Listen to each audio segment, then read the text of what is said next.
শ্রীমদ্ ভগবদ্গীতা যথাযথ নবম অধ্যায় রাজগুহযোগ শ্লোক নাম্বার 15। জ্ঞানযজ্ঞেন চাপন্ন যজন্তে মামুপাসতে যকত্যেন পৃথিত্যেন বহুধা বিশ্বতমুখম। শব্দার্থ: জ্ঞানযজ্ঞেন জ্ঞানরূপ যজ্ঞের দ্বারা, চ ও অপি অবশ্যই, অন্য অন্যেরা, যজন্তে যজন করে, মামু আমাকে, উপাসতে উপাসনা করেন, একতেন অভেদ চিন্তার দ্বারা, পৃথন্তেন পৃথক চিন্তার দ্বারা, বহুদা বহু প্রকারের, বিশ্বতমুখম বিশ্বরূপের।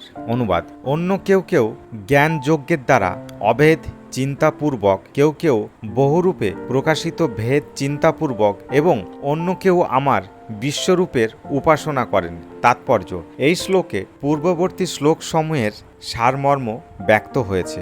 ভগবান শ্রীকৃষ্ণ অর্জুনকে বলেছেন, কৃষ্ণ ভাবনায় ভাবিত যে অনন্য ভক্ত শ্রীকৃষ্ণ ছাড়া অন্য কিছুই জানেন না, তিনি হচ্ছেন মহাত্মা। কিন্তু এমনও কিছু মানুষ আছেন যারা যথার্থ মানুষ না হলেও বিভিন্নভাবে শ্রীকৃষ্ণের আরাধনা করেন। সেই রকম কিছু ভক্তের মধ্যে আর্ত, অর্থার্থী, জিজ্ঞাসু ও জ্ঞানীর কথা পূর্বেই উল্লেখ করা হয়েছে। এদের থেকে আরও নিম্ন স্তরের উপাসক আছে এবং এরা 3 ভাগে বিভক্ত।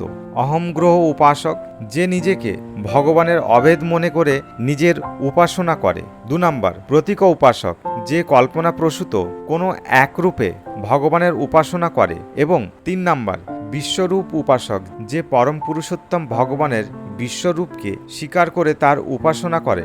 এই 3 শ্রেণীর মধ্যে যারা নিজেদেরকে ভগবান বলে মনে করে নিজেদের উপাসনা করে তাদের বলা হয় অদ্বৈতবাদী। এরাই হচ্ছে সবচেয়ে নিকৃষ্ট স্তরের ভগবত উপাসক এবং এদেরই প্রাধান্য বেশি। এই প্রকার লোকেরা নিজেদের পরমেশ্বর বলে মনে করে নিজেদেরই উপাসনা করে।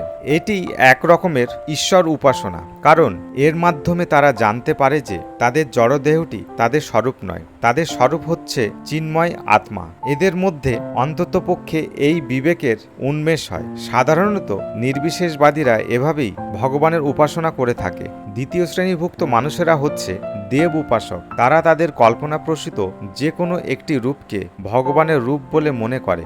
আর তৃতীয় শ্রেণীতে যারা রয়েছে তারা এই জড় ব্রহ্মাণ্ডের অভিব্যক্তি বিশ্বরূপের অতীত আর কোনো কিছুকেই চিন্তা করতে পারে না। তাই তারা ভগবানের বিশ্বরূপকে পরম তত্ত্ব বলে মনে করে, সেটির আরাধনায় তৎপর হয়।